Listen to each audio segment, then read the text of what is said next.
there's all these preconceived notions about perception of what diversity and inclusion is. What is this going to cost me? Is this going to cost me my job, or is this going to cost me a friendship? You have to open this space and allow for people to have conversations, this dialogue. Welcome to Beyond Bosch. I'm Jessica Dell. I'm here with Carmalita Yeizman to talk about diversity and inclusion. And welcome. Thank you. Well, thanks for having me. My name is Carmalita Yeizman, and I am the DE&I manager at Bosch, and I'm very excited to be here today. Awesome. We're so happy to have you. Thanks. So can you tell me, what is your role at Bosch? Yeah. So my role at Bosch is as the diversity and inclusion manager really is to help leverage and foster the diversity and inclusion journey and really ensure that people feel empowered to have these conversations in the workplace. You casually say D&I, and I know that term, but I know a lot of Yes. people hear it and they don't really know what that means. Can you kind of expand on that a little bit? Absolutely. D&I is shortened for diversity and inclusion. And I know that's a term that people are starting to hear more and more in today's society, maybe at work or in the media in some sense. But for me, diversity and inclusion just really speaks about people being a little bit more empowered to feel more comfortable about who they are, embrace maybe their unique selves, and kind of, be okay with the way they engage at work and the way that they just overall just connect. Diversity and inclusion is just one way of looking at that. There's a lot of things that people, name it, whether that's belonging or equity. But here at Bosch, we really just embrace diversity and inclusion. So. That's great. Yeah, I think that's so important because I know another term that we have thrown around, and people at other companies also maybe talk about, being able to be yourself and bring your whole self Mhm. to the workplace.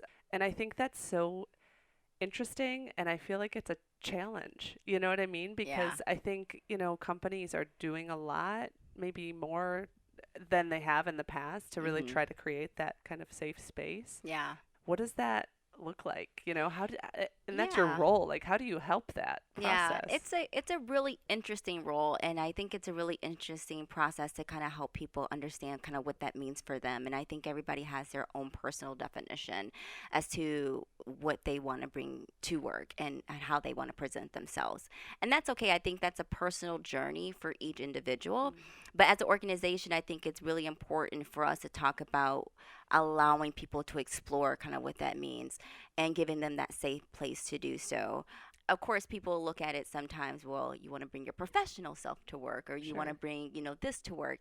But I think that allowing people to identify, so for example, for me, I would say 5, 6, even maybe 7 years ago, I was an HR business partner in a plant operations. And as an HR business partner, I felt like it was my job to not talk about my personal life absolutely at all. And I was okay with that. That was my personal choice. Sure. But actually, I was realizing that I was also in a work culture that did not empower me to be authentic.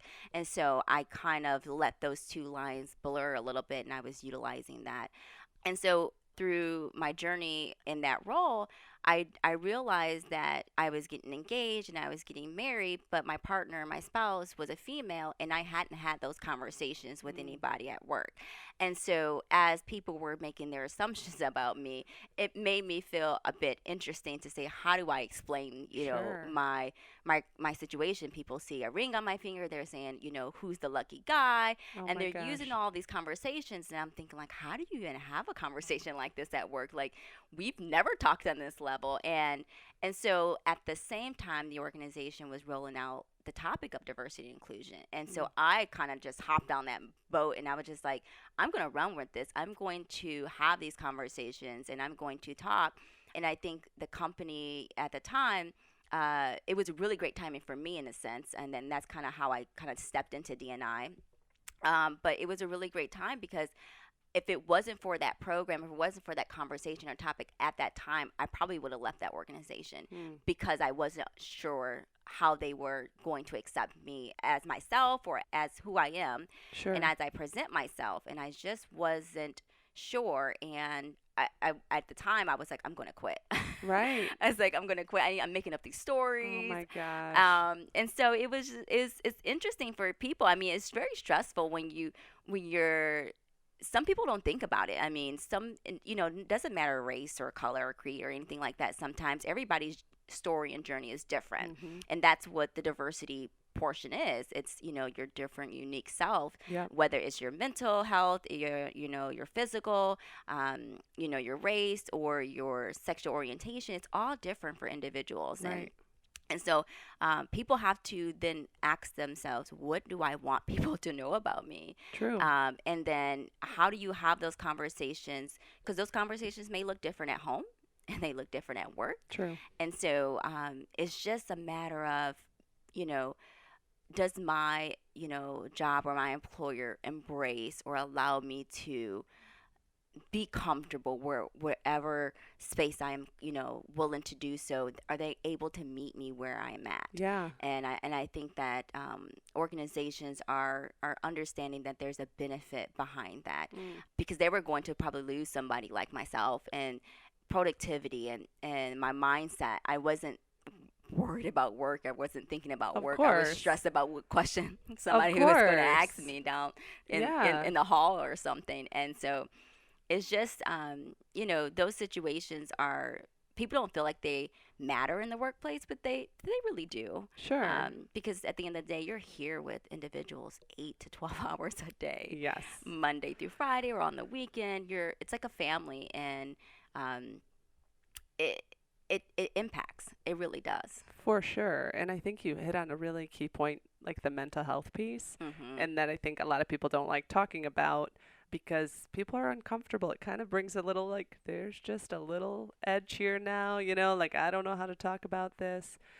Going through what you were talking about, assuming who's the lucky guy and those types of questions, Yeah. like, and to some people's point, they're just maybe unaware of and have never really been in an environment where they've thought differently. You Yeah. know what I mean? Or been kind of encouraged to think differently. And like you said, Mhm. I love the word you used before of empowered, Mhm. because I think that's for all of us. Whether, like you said, maybe I won't walk into a room and feel that kind of stress in that Right. same way, but I have other things in my life going on that I don't necessarily know how a room's going to react, or Yeah. that maybe today my mind is in somewhere else and now I'm stressed because I feel like I'm not sure if I could bring that to the table in a meeting or something like that. Mhm. But when you're able to have that kind of safe place, that emotional safety, Yeah.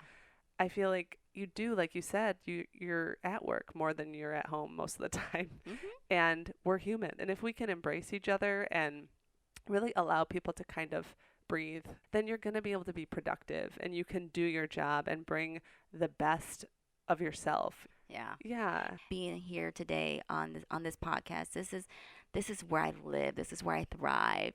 This is, like, a very passionate portion of my job for me, and you know, uh, this reminds me of how to re-energize myself, because the conversation around D&I can be quite draining if you're on LinkedIn or social media and you're reading those comments Right. of people. And I kind of stay away from. I do steer away from those things, because it could make you, if you turn on the news or if you listen to all those areas, it really can impact you, and it can really drain you. And so it's important to um, have those conversations with individuals, and really see where you impacted them, and live in that moment and live in those moments, because I think sometimes it can be overwhelming. Mhm. There's a lot of conversations around Black Lives Matter. There's a lot of conversations around, is it right or wrong to do X, Y, and Z. And I think that those conversations are great to have, and they are important. But at the same time, for people and individuals, we have to have a balance, and understand kind of what that means. And so sometimes it can be quite draining. And Mhm. so you have to find your space to re-energize. And so these conversations Yeah. I find very energizing, and this is kind of where I thrive. Yeah. You can tell. It's really good. Oh, good. So, like with that, for organizations, let's say there's some people that struggle with putting the time and investment in or understanding D&I, or maybe Mhm. some programs that you put into place like, I don't see the value, I don't understand, we have Yeah. this all this work to do, we're strapped, we don't have enough people already. Yeah. How do you bring that to the table in a way that allows them to really be a part of it and Yeah. get them on board? I think each organization has to probably approach that differently, based on leadership. And so, of course, it's always great to have a leadership on board. And there's multiple ways of doing that. Sometimes it's easy to do that internally and organically through what the associates or employees are asking for. And then sometimes things like rules and regulations from government kind of make it hard, like this is what we need and this is what we're asking for. So whatever is getting the leadership on board has to be identified and has Mm, to be, they have to have that buy-in. And then from there it's really about, yes, you can definitely hire people internally to help continue the journey or help start the journey, or get consultants on board to kind of help understand what all this really means. sure. um, and I think the conversation, the dialogue, yes, you have to really outline what the business case are. And there's a lot of statistics out there. I read one this morning on Financial Advisor magazine had just put out there that female CFOs brought in 1.8 trillion more than their male counterparts. Wow. And so it's just interesting. I think statistically people need to understand what that means. Mhm. What's the business case? And I think that once you're able to kind of have that placed in front of the right stakeholders, then you're able to kind of build your strategy. And I think that again the middle managers are really key because they're the ones who they hear from leadership and Mhm. they hear the message, but kind of how does that translate to my everyday Sure. job? And what does that mean? I don't have the budget to send Right. someone to training all the time.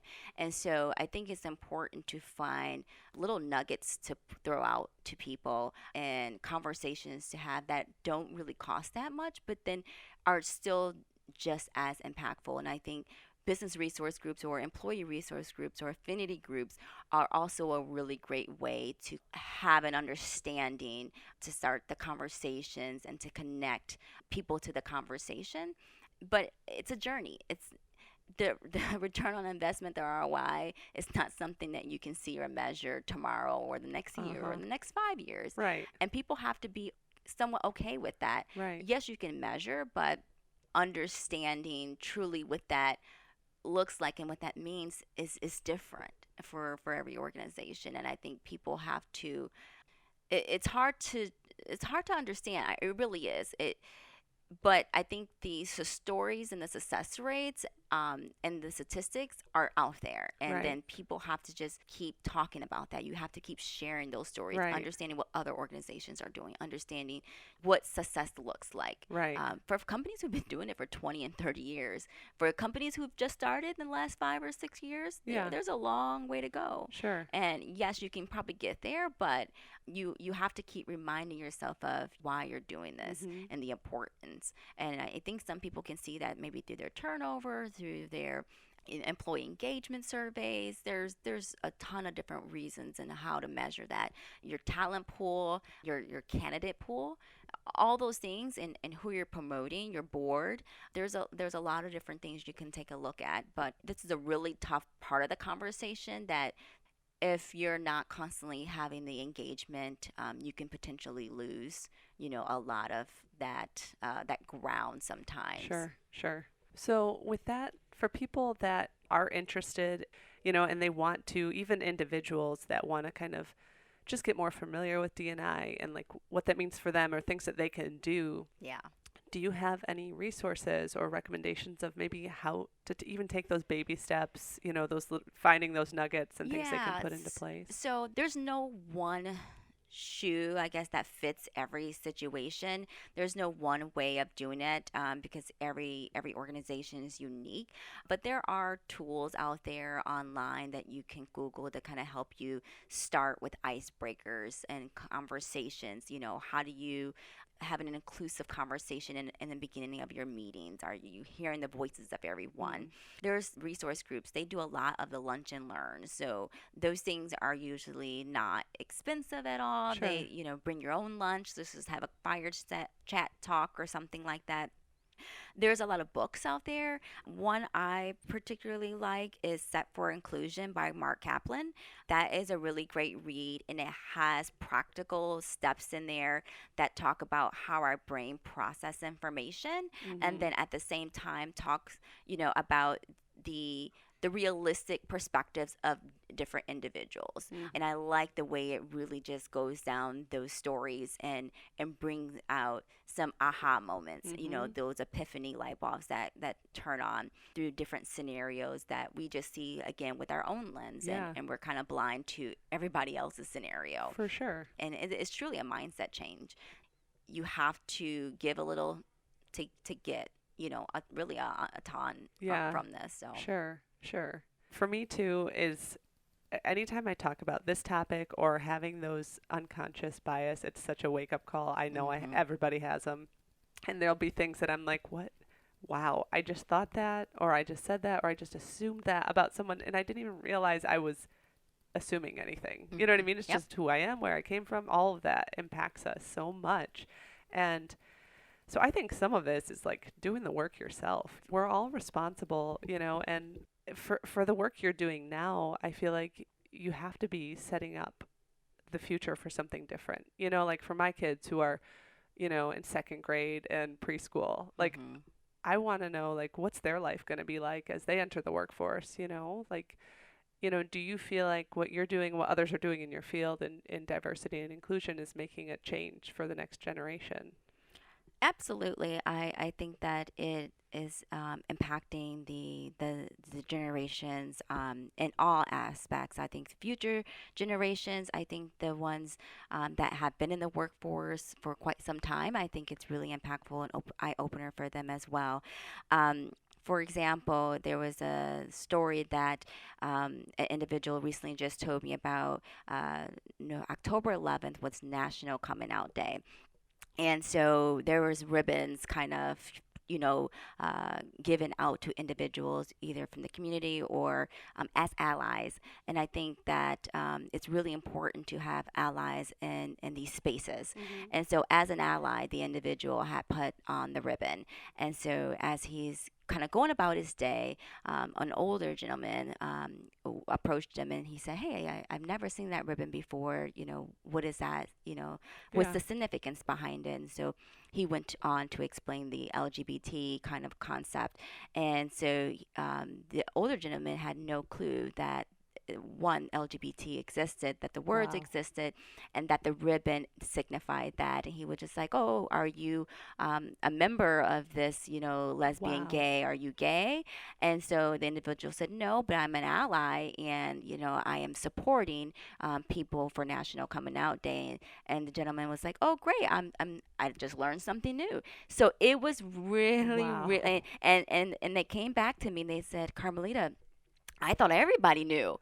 And I was just like, well, these are learning experiences. And it's great that you had that conversation with that individual. Right. And I think that for the younger generations, they tend to think that a lot of the concepts that we're talking about today in the workplace are just really common sense for them, because Good point. in school, they're like, yeah, we all talk to each other. We don't, we all, share space, and we have this really great working relationship, and they have those skill sets, and somehow as they grow up, things start to become a little bit different for them, and then once they reach the workplace, it's totally different and changed.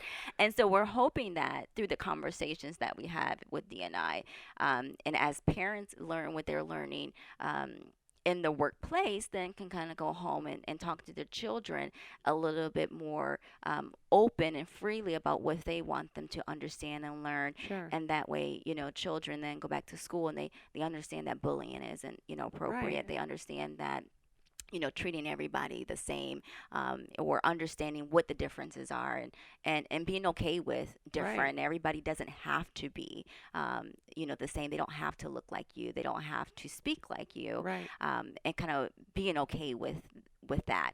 And so hopefully by this time in 20 years when your children who are 2 or 3 are in the workplace, we're not having the conversations about coming out of the closet. Those terms don't exist. We're not really talking about diversity and inclusion on the same level, Right. but we're talking about, how we all are here in a space and we're all trying to do the same thing, and trying to get to the same result as an organization and the values of that organization or that company, or whatever the case may be. And so I'm hoping that these conversations, these stories, which at the same time, I get where some organizations say, they tend to say, well, we're not ready for that. We're not ready for that. Right. This organization is not ready for those type of conversations, or we need a professional to come in. And I really, even with me being a DNI practitioner, I really just say, let things happen sometimes. And I know we're all afraid of lawsuits and all these different things and people quitting, but I think at the same time, we people don't want to live in a space where they're afraid to say Sure. something or anything or have conversations, because I think at this point you can see the uncomfortableness. People don't know, should I say black, or should I say you're a Right. lesbian, or Right. there's so many different things now. And I think having conversations with individuals, that's how you learn what you should call an individual. We talk about pronouns, and so you know you need to ask the person. Sometimes, are how do you uh prefer me to call you by? Is it your name? Is your pronoun she, he, Right. they? I think those conversations are unique to individuals. Sure. And so I think we just need to encourage those conversations, but people need to feel comfortable about what that means. And I Mhm. think that sometimes people rather just say, I'm blind to Sure. color, or I'm blind to um, situations. But that's not okay either. No. I think that we need to understand that people are different, people are unique, and embrace those and be comfortable and build relationships at the end of the day. I think, yeah, you can't walk to a stranger and just say something as far as, what are you? Well, I'm human. Right. Right. Exactly. And so I think that it's understanding the relationships that you have with people, understanding that the trust that you're building with someone, Mhm. the intention, what's the impact. There's situations where people may feel like this new term going around right now is microaggression. Is the conversation or the comment or the question falling into line of this microaggression type of stereotype or conversation? I think that these are things that we just need to talk about to understand that, um, you know, a person's intention may be one thing, but what is the impact that it has delivered on the individual receiving that? Sure. And in everybody's lenses, the person even receiving that information has a lens. Open yourself up to Mhm. understand that not everybody is out to attack you, Right. but also we know that not everybody has the intention, and they may be hiding under this facade of maybe D&I sometimes, where maybe they were out to attack you and they're saying that they're not. So people have to navigate these Sure. different Sure. spaces. And I think having these conversations are important, but I think we have to figure out what that means for us as individuals and us Mhm. as an organization, and kind of find where that fits, in a sense where when companies are again saying that they're not ready for something, I kind of have a hard time Sure. swallowing that. I think that there's a strategy, there's a journey to something, but there's also this just natural organic way of operating, and I think we have to embrace that sometimes. And so to me, that's really difficult. I think it's really difficult for the DNI practitioner, and I think it's really difficult for the organization, which then in turns has people sometimes can question, what is DNI doing Mhm. in my work or at my job or in my space? Kind of, you know, what are they achieving? What are their goals? And I don't understand. I can't see it. Sure. Um, and so that those are just difficult, for everybody. It's difficult for the practitioner. It's difficult for the stakeholders, the Mhm. associates, Mhm. because sometimes when you put just fluffy things out there in the workplace, people can see through that, Oh, and they're sure. like, "This is not D&I. This is not diversity and inclusion. You're just trying to sugarcoat." Right. And they Right. will call you out where you stand because they really want true engagement. Mhm. And I think that organizations can't be afraid to truly have that engagement because they're afraid of the ramifications that may Mhm. come through that. At the end of the day, if a person's going to sue or if they wanted to blast an organization, it's going to happen one way or another. Right. You just um, have to open this space and allow for people to have conversations. It's dialogue. Right. It's really important to have dialogue. Right. And I think that kind of comes back to your point earlier of the importance of having leadership on board because it totally trickles down. I mean, even Hmm. if, people aren't seeing the impact today, tomorrow, 6 months from now, but your leadership is still on board and encouraging and hey, hold on, keep pushing, things will change. You can't just stop a ship and turn it on a Yeah, dime, like it takes time. And absolutely. That's a really great viewpoint of that.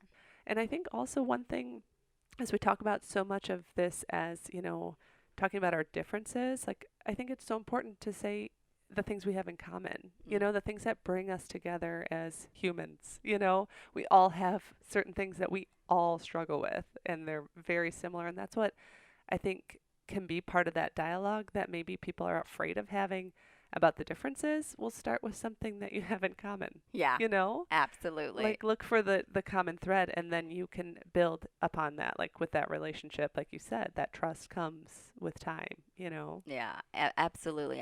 It's always fun to start with the similarities too because you build that relationship and that connection. Um, People who have the same birth month, they you're a Leo. I'm excited. I was born on that day Right. or in that month, and or you perform. I know one of the things I people tend to ask me about, especially if they see my LinkedIn page, is that I used to perform for Aretha Franklin, and I honestly stood away from that. I did not like to talk about it. It did not come up on a resume. It did not come up in Sure. conversation, and I just didn't know how people would kind of react to it in a sense. And so one day I remember interviewing for a position and there was gap in my employment and the VP of HR, she said, well, what did you do during this time? And I was like, oh, well, 3 years I went on tour with Aretha and I was a backup dancer. Just a And she was just, casual name yeah. drop.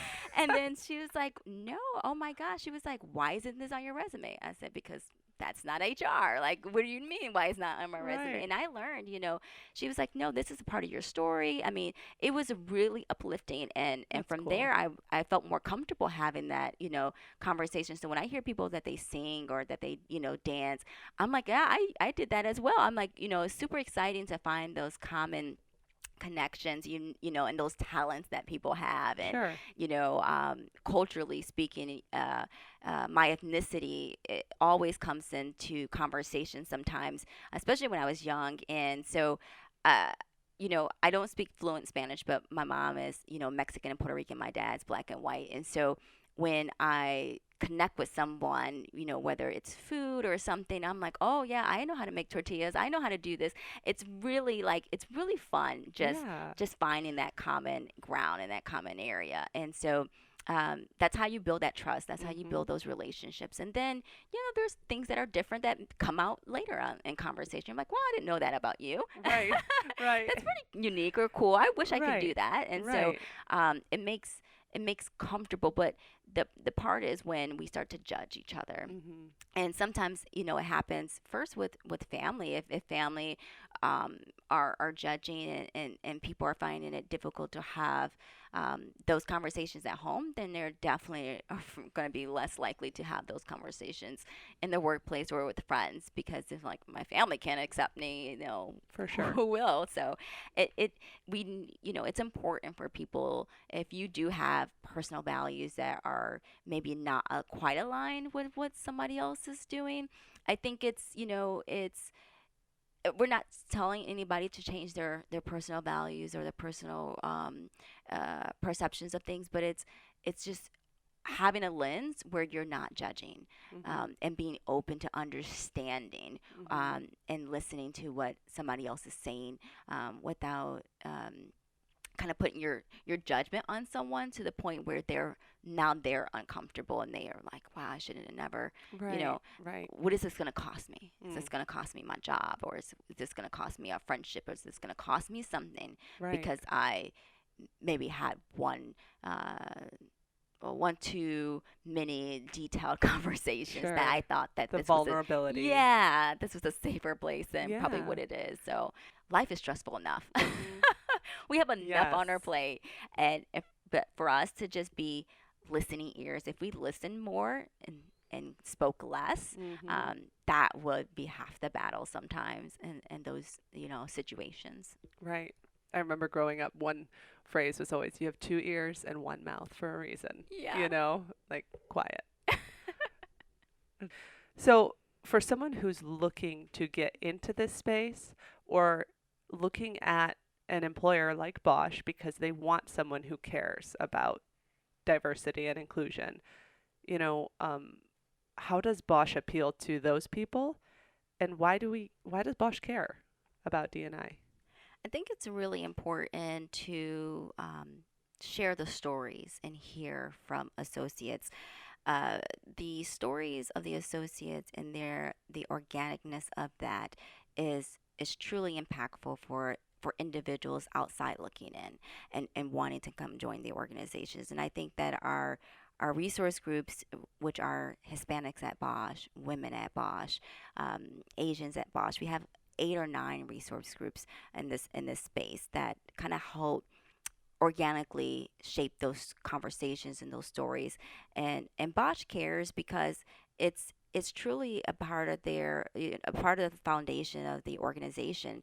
It's based off philanthropic type of initiatives, and it's really um, part of the inner core values. And of course, now we call it diversity and inclusion, but really the inclusion or the diversity was happening very early on. It's just that we were just bringing it to life, and we're giving it new energy and breathing some breath into that. And I think that's okay. I mean, things evolve, and I think it's really great to leverage that aspect of things. But I really feel that how we tell our story and the faces that we show and the conversations that we have not only need to show through social media, but it needs to be the true story within Bosch. And I Mhm. think that's really important. And a person coming in can see all the shining lights and stars, but if it's truly not that culture in the inside, that will be stand the test of time, and that will show true in the first 6 months or the year of that person being in the organization. And you can see that through that turnover in that short time period. Sure. Are we losing people within the first 1 to 3 years? So those stories, or that measurement, will tell the story. Right.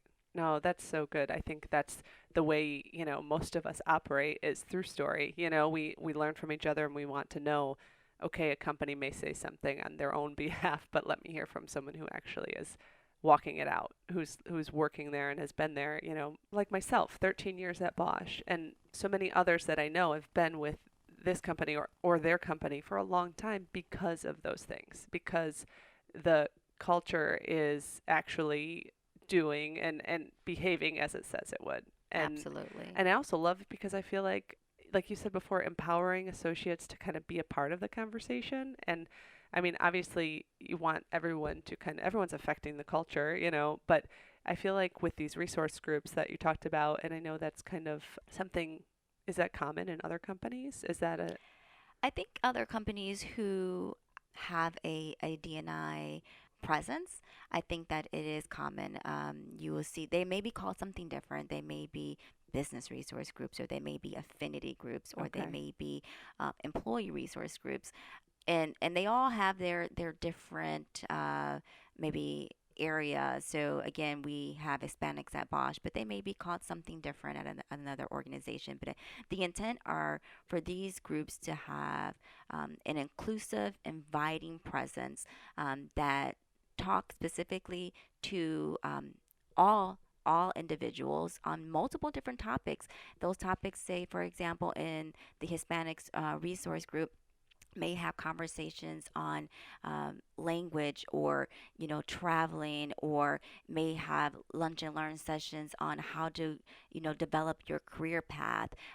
And so not necessarily just for Hispanics, but just having the conversation and from different viewpoints. And yes, ultimately sometimes those organizations are interested in how do we get more Hispanics into leadership roles. And yes, those things Sure. kind of come out, but at the end of the day, these are very open, inclusive networks that really people are just trying to find a way to build that comfortable culture and trust. That way they can feel empowered to then step up to that next level and rise and feel comfortable in doing so. And I think that these opportunities that are created organically are a good way of fostering that. Yeah. Oh, that's good. We all rise together, right? So, talking about being an inspiration to other people and really excited about motivating other people, have you had someone in your life that has been an inspiration to you or given you maybe, empowered you and like, believed in you, or maybe even a piece of advice or something that would go with that? Yeah, I think the one person that helped me a ton is my wife, Hannah. She really helped me kind of come out of my shell. She's the one that really encouraged me to do things that I would have never done before. Like I stated previously, dancing with Aretha Franklin was never kind of in my line of sight. I didn't see that at all. When I was in school, I I enjoyed dancing, but I was never a professional dancer. I never trained for dancing. I just naturally had maybe a talent for it, and I was okay with that. But I always kept it, with me even through college, and I always did things around that. And she was like, "No, you really need to, you know, be okay and be open to." You really are good at what you're doing. And I'm like, no, people train for this since they were two, and Right. I'm coming in. And so advice from her is really kind of be confident, like listen to your inner self, speak up, ask questions, and don't be shy. And so she helped me kind of navigate that space, and I was very appreciative of that because people sometimes don't learn that concept until they're well into their 50s, 60s, 70s, or ever. And so for me to tap into that, in my early or my late 20s and until today, it's really priceless for me because now I stand stronger. Um, I I'm okay with being, just open, honest, and kind of what is the word I'm looking for? Really, just being okay, with who I am in a Hmm. sense. So, Absolutely. I think we can all use a lesson in that, you yeah. know. Carmelita, thank you so much for sharing your story as you kind of talked about looking at each other through different lenses. Just thank you so much for sharing so much of yourself with us today. Well, thank you for having me. I truly enjoyed doing this segment today. This is, where I feel very passionate about. And I really just want people to kind of take away, the idea of having an open, inclusive dialogue, a very trusting conversation, and not to judge. And if we can just be respectful of our spaces and different perspectives, we can truly be impactful to the idea of a sense of belonging in any space. That's really good. Thank you so much. Thank you. In our next episode, join us as we talk to Danielle Hines from the Chicago Connectory and scratch the surface of IoT. What is IoT? Well, tune in to find out.